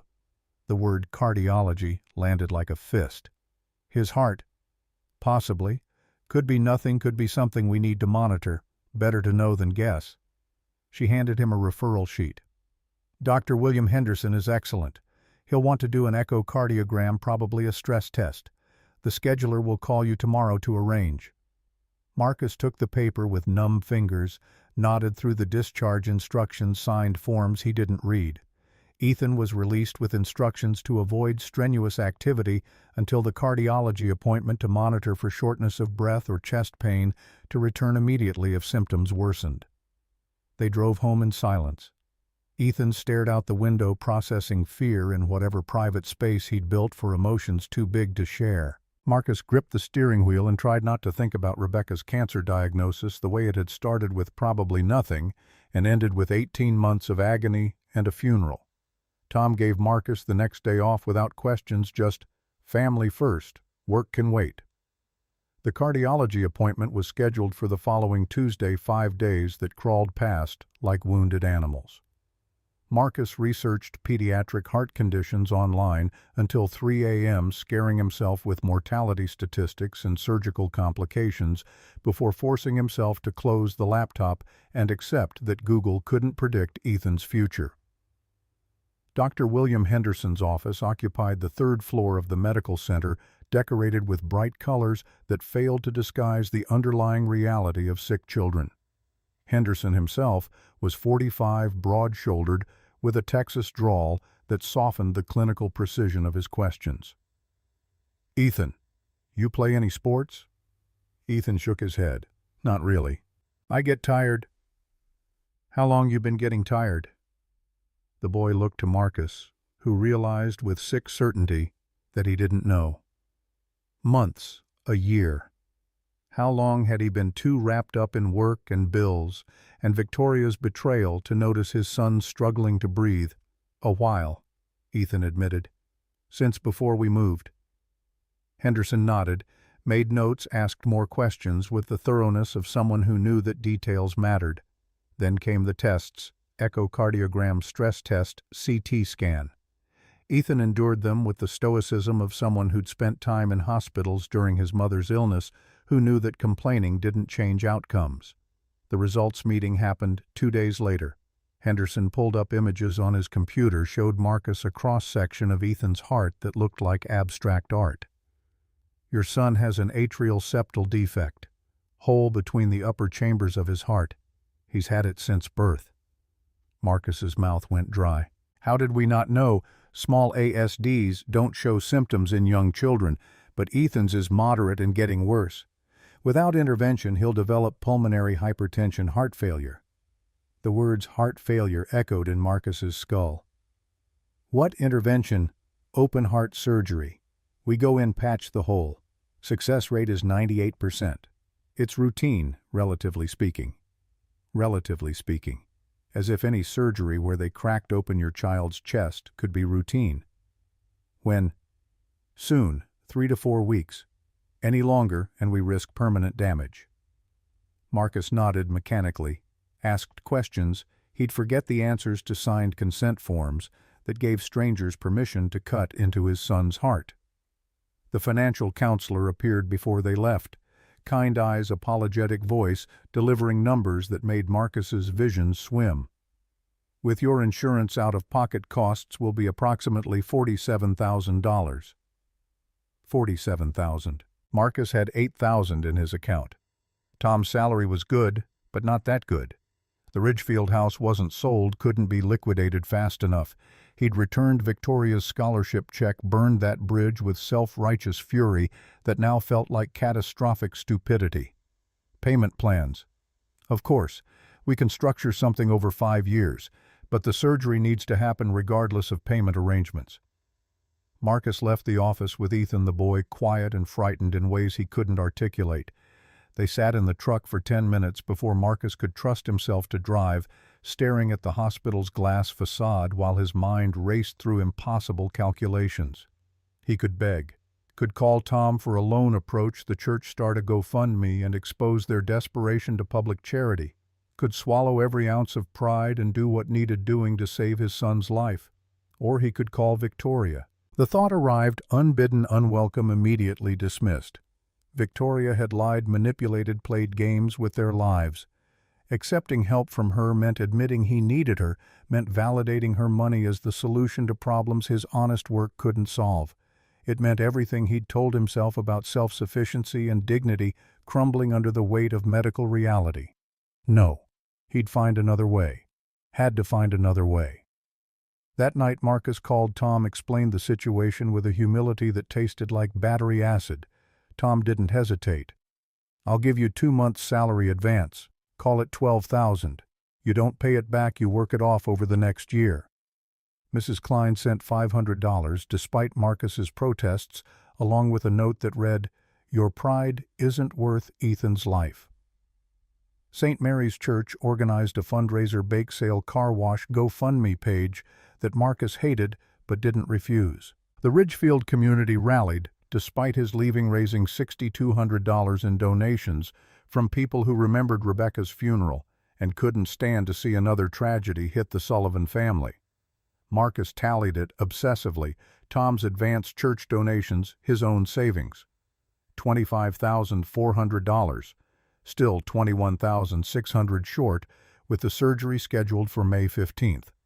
The hospital offered payment plans for the remainder, $360 monthly for 5 years, assuming no complications, no extended stays, no additional costs. Marcus agreed because the alternative was watching his son's heart fail, but the numbers meant no room for emergencies, no buffer for unexpected expenses, a tightrope walk with no safety net for 60 months. He was reviewing the payment agreement for the 7th time when his phone rang, unknown Connecticut number. "Mr. Sullivan, this is Connecticut Children's Medical Center Financial Office. We're calling about Ethan Sullivan's account." Marcus's throat tightened. "I'm already on a payment plan." "Yes, we're aware.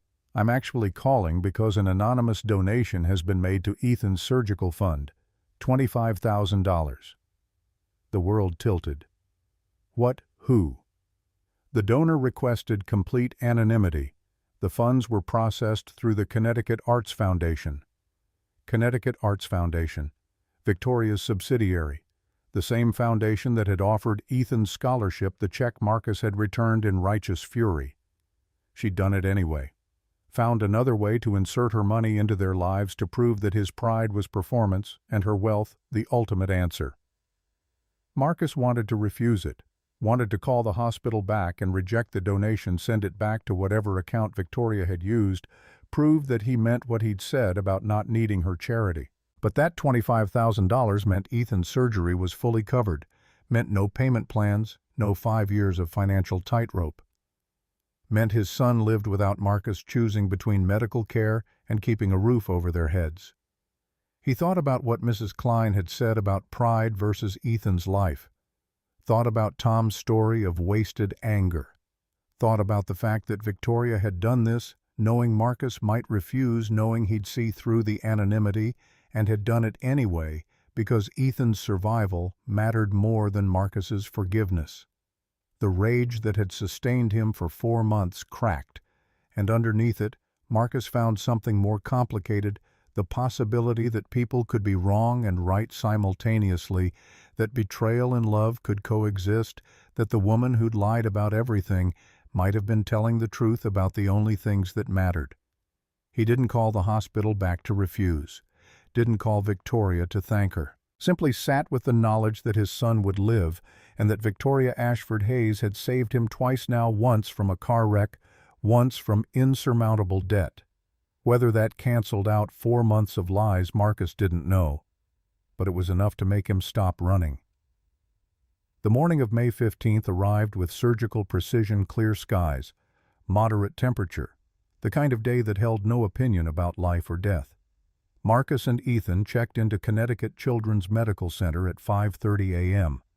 The building's fluorescent corridors empty, except for nurses completing night shifts and families like theirs waiting for dawn surgeries that would either fix or destroy.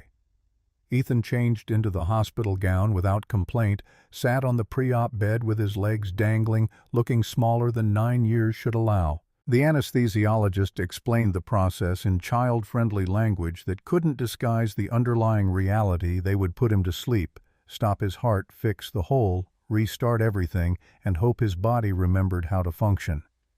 "You scared, bud?" Ethan nodded, fingers twisting the gown's thin fabric. "What if I don't wake up?" Marcus wanted to promise safety, to guarantee outcomes, to be the father who could protect his son from every harm. But Rebecca's death had taught them both that some promises couldn't be kept, that love didn't prevent loss, that the universe operated on mechanics indifferent to human desperation. "You'll wake up. I'll be right here when you do."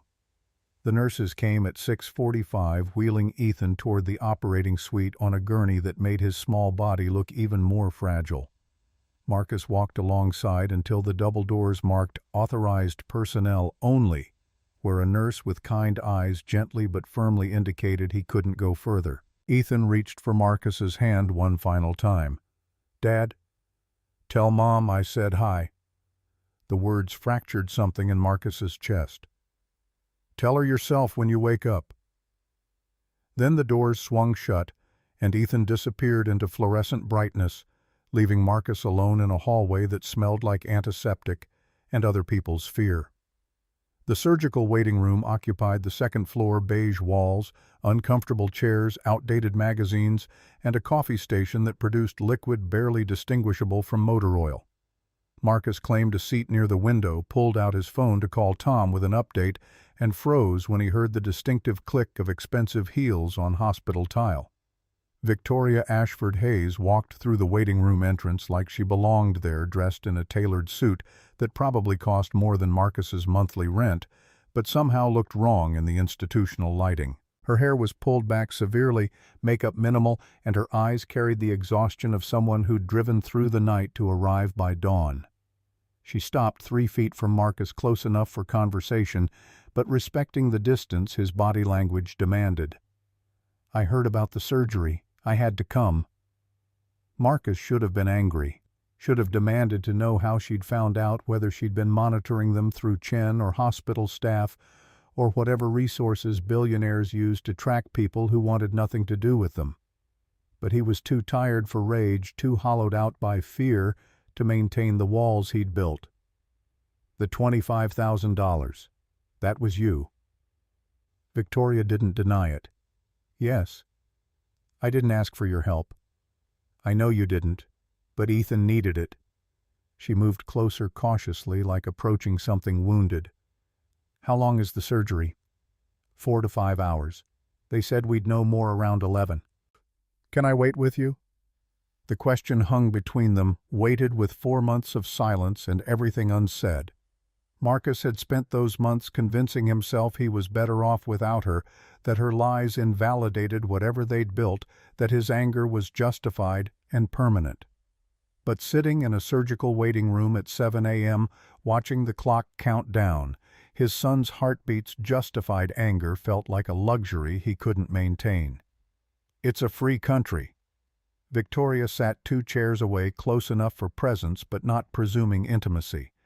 They existed in silence for 20 minutes, both pretending to read magazines. Neither was actually processing before Marcus broke first. "How did you know about the surgery?" "Robert Chen. I kept him on retainer to make sure you and Ethan were safe. I know that's intrusive and probably creepy, but I needed to know you were okay." "We're not your responsibility." "I'm aware. But caring about people doesn't stop just because they don't want you to." Marcus turned that over, examining it for manipulation or performance. Found only exhaustion and something that looked like the truth. "Why did you lie? The real reason?" Victoria was quiet for long enough that Marcus thought she wouldn't answer.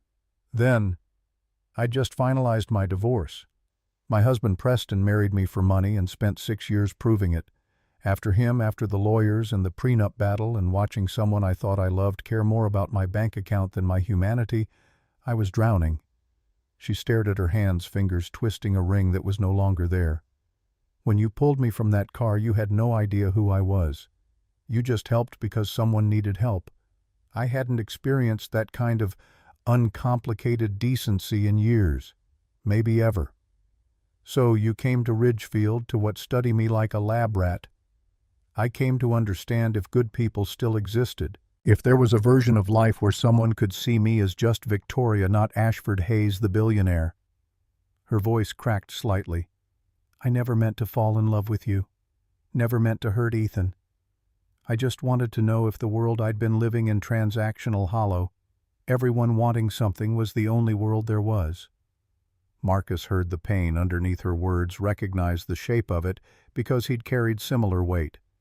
Rebecca's illness had taught him that people disappeared into their diseases, became patients instead of wives, statistics instead of mothers. He'd spent 2 years wondering if the love they'd shared was real or just him romanticizing someone the cancer had already stolen. You should have told me the truth. I know. I was scared you'd look at me differently, that the money would change everything. It did change everything. You lied about who you were. I lied about my name and my job.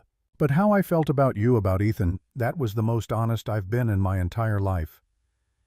The confession landed in Marcus's chest like something heavy and sharp. He wanted to dismiss it to maintain his righteous anger, but righteousness felt performative when his son was on an operating table and the woman he'd tried to hate had just driven hours to sit beside him during the worst wait of his life. I can't trust you. I understand. Ethan asks about you, all the time. He misses you and hates himself for missing you. Victoria's composure finally cracked tears, tracking mascara she'd probably applied in a dark car at 4 a.m. I miss him too. Miss both of you. I know I don't deserve forgiveness, but I needed you to know that everything I felt was real. The lies were about protecting myself. The love was real. A nurse emerged from the surgical wing at 8:30, updating them that the surgery had begun on schedule. Ethan was stable. Everything proceeding as expected. Marcus nodded through information he barely processed. Victoria thanking the nurse with the kind of gracious professionalism that probably came from a lifetime of charity events and donor meetings. After the nurse left, Victoria pulled out her phone, made 3 calls in rapid succession. Marcus caught fragments, rescheduled board meeting, delayed acquisition review instructions to her assistant about managing foundation business remotely. She was dismantling her day, possibly her week, to sit in a hospital waiting room with a man who'd ordered her out of his life. You don't have to stay. Victoria looked at him with something fierce in her expression. Yes, I do. They fell back into silence, but it felt different now, less hostile, more like 2 people in a foxhole waiting for explosions. Marcus found himself studying Victoria in peripheral vision, noticing details he'd missed during their months in Ridgefield. The small scar through her left eyebrow. That makeup usually covered the way her hands moved restlessly, when stressed, the fact that she bit her lower lip when thinking. At 9:15, Tom Brennan appeared with coffee and breakfast sandwiches Marcus had no appetite for but accepted anyway.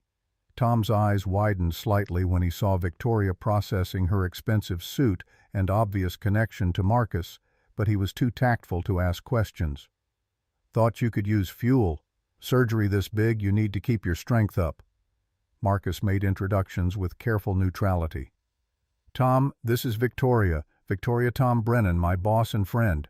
Victoria shook Tom's hand with the kind of firm grip that suggested she'd learned early that women in business needed to match male handshakes. Thank you for taking care of them. Tom studied her with the assessing gaze of someone who'd spent 40 years reading people. You the one who sent the anonymous donation? Victoria hesitated, then nodded. Then I owe you thanks too. This family's been through enough. He clapped Marcus on the shoulder, the gesture conveying more than words. I'll check back around noon. You need anything, you call. After Tom left, Marcus ate half the sandwich, mechanically tasting nothing. Victoria picked at hers, managing perhaps 3 bites before giving up. The waiting room slowly filled with other families, each carrying their own terror in different configurations. At 10:30, Victoria's phone rang with that same expensive chime Marcus remembered from Ridgefield. She glanced at the screen, declined the call, then powered the phone off entirely. That was the foundation board. They'll survive without me for a day. The gesture was small but significant, Victoria choosing to be present rather than managing her empire from a hospital chair. Marcus found himself softening further, the anger he'd maintained through sheer willpower beginning to feel less like protection and more like obstinacy. The art supplies you gave Ethan. He finally started using them last month. Victoria's expression transformed hope, breaking through practiced composure. He did. Drew our apartment, used the techniques you taught him. It's good, really good. He's joined the advanced art program at Hartford Elementary. I'm glad. He has so much talent. He got that from Rebecca. She was an illustrator before. Marcus trailed off the sentence, not needing completion. You would have liked her. She was honest in ways I'm learning aren't common. I wish I'd been more like her. Victoria's voice was quiet. Honesty used to feel like vulnerability, like showing people who you really were just gave them ammunition. Is that what Preston did? Among other things. He was charming until the ring was on. Then it was all about access to my accounts, my connections, my family's influence. The divorce took 2 years because he fought for everything he could extract. Made me wonder if anything we'd had was real, or if I was just a bank he'd learned to sleep with. The bitterness in her voice was familiar. Marcus had felt it during Rebecca's illness, watching her body betray her while doctors offered statistics instead of hope. Different pain, same fundamental recognition that the world could be cruel in ways that hollowed you out. People are complicated. Sometimes they're multiple truths at once. Victoria met his eyes for the first time since sitting down, and Marcus saw in her expression the same exhaustion he carried. Am I complicated or just a liar? Maybe both. Maybe it doesn't have to be either or. The words surprised Marcus even as he spoke them, this admission that his anger had been simpler than the situation deserved. Victoria had lied absolutely, but she'd also taught his son to draw paid for surgery that would save Ethan's life and was sitting in a hospital waiting room when she could have been managing billions in Manhattan. Before Victoria could respond, the surgical wing doors opened and Dr. Henderson emerged, still in scrubs, surgical mask pulled down around his neck. His expression was carefully neutral, the face doctors learned to wear when delivering news that could shatter or repair. Marcus stood legs unsteady. Victoria stood with him close enough that he felt her presence like a physical weight. Mr. Sullivan, the surgery went well. We patched the ASD successfully, no complications. Ethan's in recovery now. The relief was so intense Marcus had to sit back down. He's okay. He's okay. Strong kid. The repair looks good, heart rhythm is stable. We'll monitor him in pediatric ICU for 24 hours, but barring complications, he should make a full recovery. Marcus heard the words from a distance, his body processing relief too big for immediate comprehension.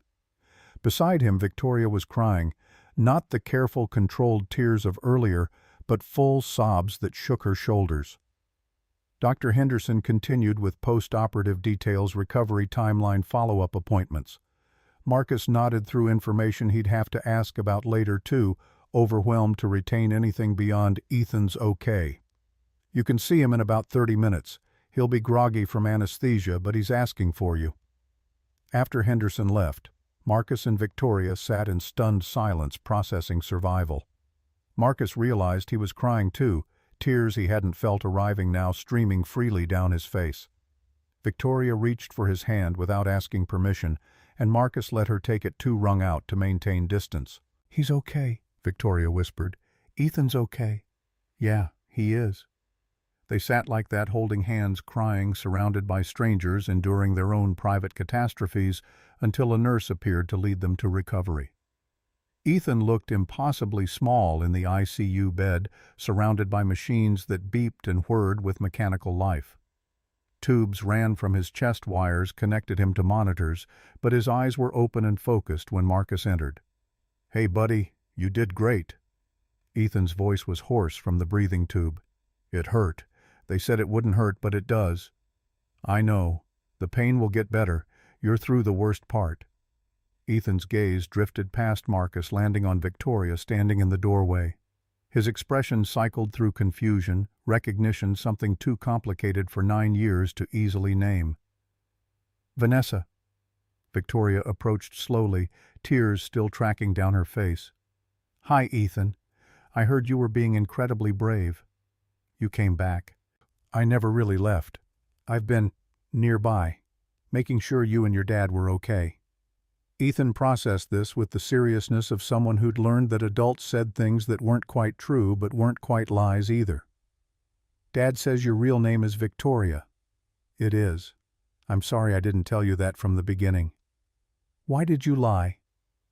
The question was direct, unadorned by adult politeness.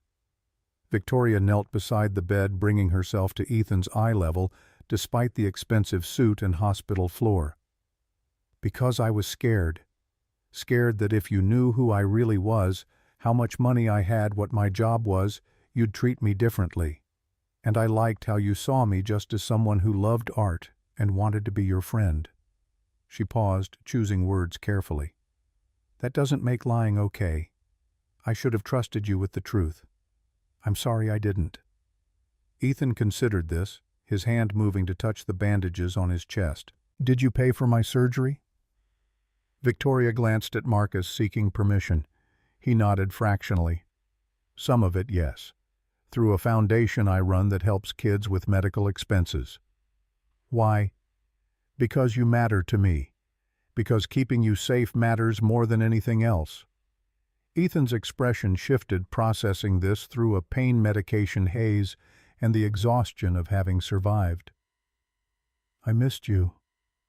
But I was mad at you too. You can be both. Those feelings don't cancel each other out." The wisdom in that statement struck Marcus hard, the permission to hold contradictory truths simultaneously, to be angry and grateful and hurt and hopeful all at once. He'd spent 4 months trying to reduce Victoria to a simple villain to make his feelings as uncomplicated as his anger demanded. But people weren't machines with binary states. They were messy, contradictory, capable of being wrong and right in the same breath. Ethan's eyes were drifting closed, medication pulling him towards sleep. "Will you stay until I wake up?" Victoria looked to Marcus again, and he found himself nodding before conscious thought caught up. "She'll stay." They kept vigil in shifts over the next 24 hours, Marcus and Victoria alternating between Ethan's bedside and the ICU waiting area, speaking in low voices about recovery timelines and nothing important, and eventually hesitantly about what came next. "I bought a condo in Hartford," Victoria admitted during the 3 a.m. shift, when Ethan was sleeping peacefully and the hospital hummed with quiet emergencies. "3 months ago, 15 minutes from your apartment." Marcus absorbed this information, its implications. "You've been living here, while I thought you were in Manhattan." "I couldn't go back to New York full-time. Everything there felt hollow after Ridgefield. I restructured the foundation to work remotely, moved the regional office here, told the board I was staying in Connecticut or stepping down. They let you, eventually, after I threatened to donate my shares to competitors." Victoria smiled without humor. "Money buys a lot of things, including the right to tell billionaires where you'll work from." "Why Hartford specifically?" "Because you were here. Because Ethan was here. Because I couldn't walk away completely even after you told me to." The confession should have felt invasive, but in the dim ICU lighting with his son breathing steadily nearby, it felt more like relief. Marcus had spent 4 months trying to excise Victoria from his thoughts, to prove he was fine without her, to rebuild a life that didn't include the complications she represented. But fine wasn't the same as happy, and independence wasn't the same as healing. "I don't know how to trust you again." "I know. I'm not asking you to. I'm just asking if maybe we could start over. Honest this time. No lies, no performances. Just us." Marcus wanted guarantees, contracts, some assurance that honesty would be permanent. But relationships didn't work that way. Trust was a decision renewed daily, a choice to believe in someone's better intentions even when their worst ones had already caused damage. I don't know what that looks like. Neither do I. But I'd like to figure it out, if you'll let me try. Dr. Henderson released Ethan from ICU after 36 hours, transferring him to a regular room where recovery continued with painful slowness.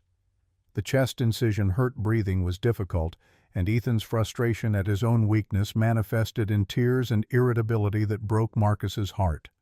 Victoria visited daily, bringing sketchbooks and new drawing techniques, sitting beside Ethan's bed, teaching perspective exercises that didn't require physical exertion. She was patient with his mood swings, unfazed when he snapped at her present without demanding gratitude or reconciliation.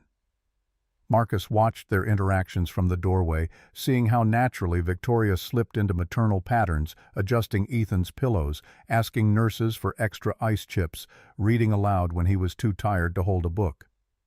She'd been practicing this role for months in Ridgefield, but without pretense it felt different, less like performance, and more like simply caring for someone you loved. On the 5th day, Ethan asked the question Marcus had been dreading. "Are you and Dad going to get back together?" Victoria glanced at Marcus, who'd just entered with lunch. "That's complicated, sweetheart." "Why?" "Because your dad and I need to rebuild trust. That takes time." Ethan considered this with his characteristic seriousness. "Mom used to say trust is like a bone. When it breaks, it can heal stronger than before. But you have to set it right first." The quote hit Marcus in the sternum. Rebecca had told him that during their engagement, when his father's alcoholism had made Marcus skeptical of promises. She'd meant it literally. His father had broken his wrist and healed with stronger bone density, but the metaphor had carried them through 12 years of marriage. Victoria's eyes were wet. "Your mom was very wise. She was scared when she married Dad, but she did it anyway because being scared doesn't mean something's wrong." Marcus felt the words rearrange something in his chest, this wisdom delivered by a 9-year-old recovering from open-heart surgery.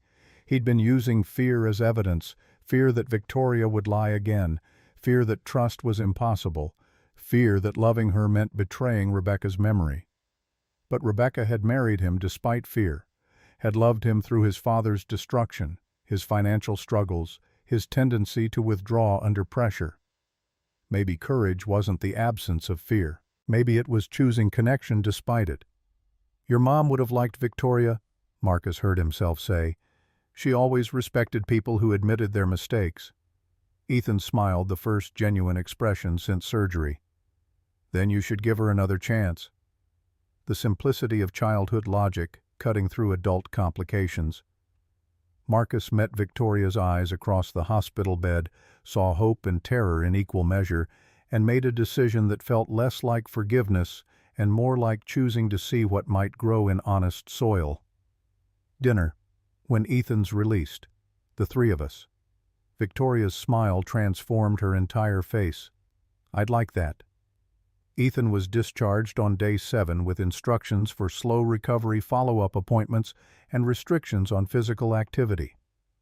Marcus carried him to the truck while Victoria followed with flowers and get-well cards from Hartford elementary classmates who barely knew him but sent kindness anyway. The drive home was quiet, Ethan dozing in the back seat, Victoria following in her own car, a Tesla, this time not the rented Honda, truth extending even to vehicles.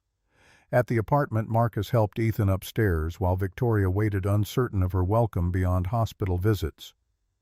"You can come up," Marcus called down. "If you want." The apartment was modest compared to what Victoria was accustomed to, but she moved through it with genuine interest, studying Rebecca's paintings on the walls, the photos documenting a family she'd only known through aftermath. She paused longest at a wedding photo, Marcus and Rebecca impossibly young, grinning at a future they'd thought was guaranteed. She was beautiful. Inside and out. Marcus said it without pain, or at least without the sharp pain it had once carried. Cancer took her too fast. She deserved more time. So did you, both of you. They settled Ethan on the couch with blankets and pillows, Marcus making soup while Victoria kept watch. Dinner was simple: canned soup, crackers, juice for Ethan, and coffee for the adults. But it felt monumental, this ordinary meal in an ordinary apartment with people learning how to be honest with each other. After Ethan fell asleep, Victoria prepared to leave. Marcus walked her to the door, both of them navigating the awkwardness of whatever this was becoming. "Thank you for being there, for the surgery money, for giving Ethan something to look forward to. Thank you for letting me back in, even a little." Marcus found himself reaching for her hand, the gesture tentative. "I can't promise I won't still be angry sometimes. Can't promise trust comes easy. I don't expect easy.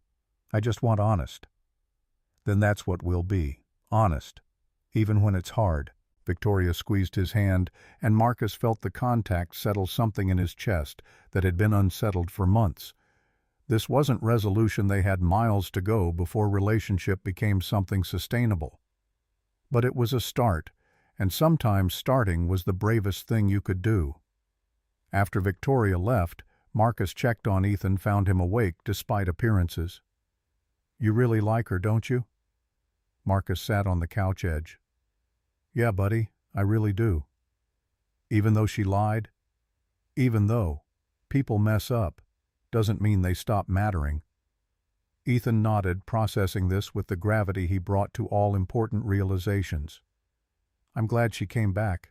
I missed her." "Me too." Over the following weeks, Victoria integrated into their recovery routine with careful respect for boundaries.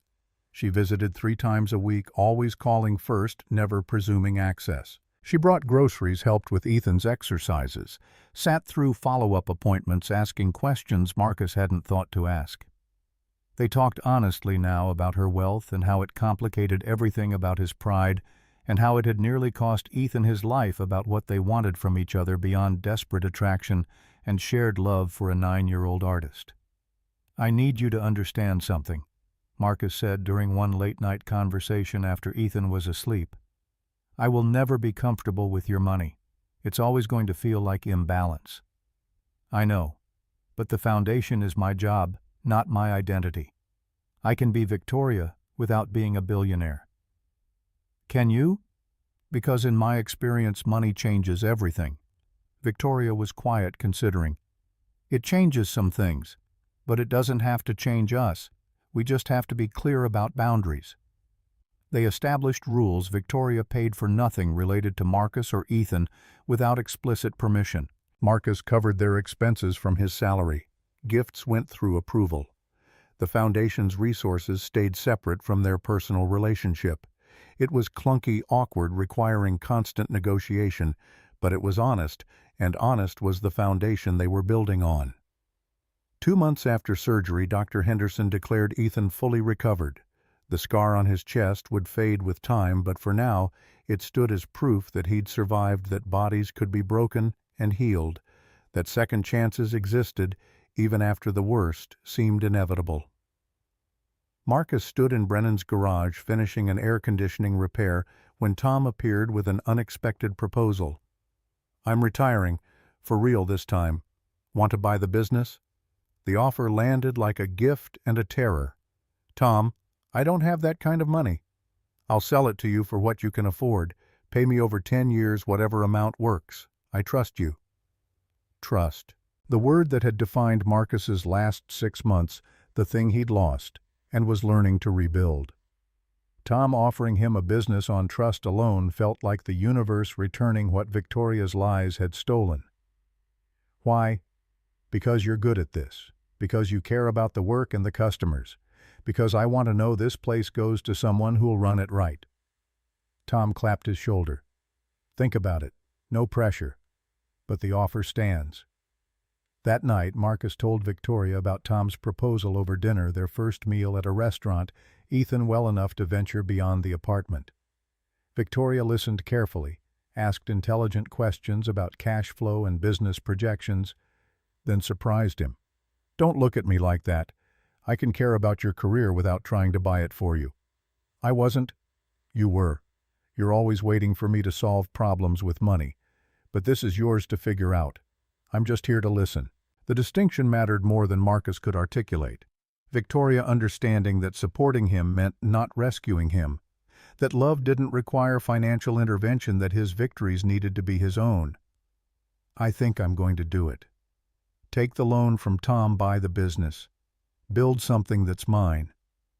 Victoria smiled, genuine and proud. "You should. You'll be great." Ethan, who'd been quiet through this exchange, spoke up with the timing only children possessed. "If Dad owns a business, does that mean we're staying in Hartford?" Marcus looked at Victoria, saw the question she was too careful to ask. "Yeah, bud, we're staying." "Good. I like it here. And I like that Victoria visits." "Just visits." Victoria's voice was light, but Marcus heard the hope underneath. Ethan considered seriously. "For now, but maybe later she could visit more. Like every day. Like living here." The suggestion hung in the air, too big to address directly but too honest to ignore. Marcus filed it away with other future conversations, but the possibility had been named, and named things had power. 3 months after Ethan's surgery, on a warm August evening, Marcus took Victoria to Ridgefield Cemetery. They stood at Rebecca's grave while the sun set, Marcus introducing the 2 women who'd shaped his adult life. "Rebecca, this is Victoria. She's important. To me and to Ethan. I think you'd have liked her once you got past the lying part." Victoria was crying quietly, hands clasped in front of her like a supplicant. "I'm sorry we're meeting like this.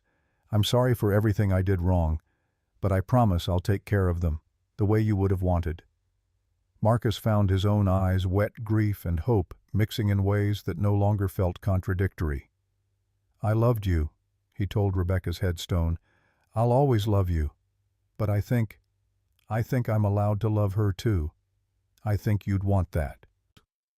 The cemetery was silent except for wind through oak trees and distant traffic. No cosmic sign approved or denied his declaration. Just the steady reality of living people making choices about uncertain futures. As they walked back to the truck, Victoria took Marcus's hand. "Thank you for bringing me here, for letting me be part of all of it. Thank you for waiting, for not giving up when I pushed you away. I couldn't give up. You're both too important." In the truck heading back to Hartford, Marcus made a decision that felt less like closure and more like opening. "Move in with us, not tomorrow, not next month, but eventually, when Ethan's ready, when I'm ready. Move in and let's see what honest looks like when we're all together." Victoria's intake of breath was audible. "You mean that?" "I mean it. No promises about happily ever after. Just a promise to try. To be honest, to trust where we can, to build something real. That's all I've ever wanted." Marcus squeezed her hand, feeling the future unfold in ways he couldn't predict or control. Ethan was healthy. The business would be his. Victoria was here, flawed and trying and loving them despite every reason to have given up. It wasn't the life Marcus had imagined at 34, but it was the life he had, and for the first time since Rebecca died, he could see past survival toward something that might actually be living. Some broken things stayed broken, but some healed stronger than before if you were brave enough to set them right and patient enough to wait while bone knit itself back together. Marcus was learning patience, learning bravery, learning that second chances weren't betrayals of first loves, but proof that the heart could expand to hold more than you thought possible. The road ahead held no guarantees, but guarantees had never been the point.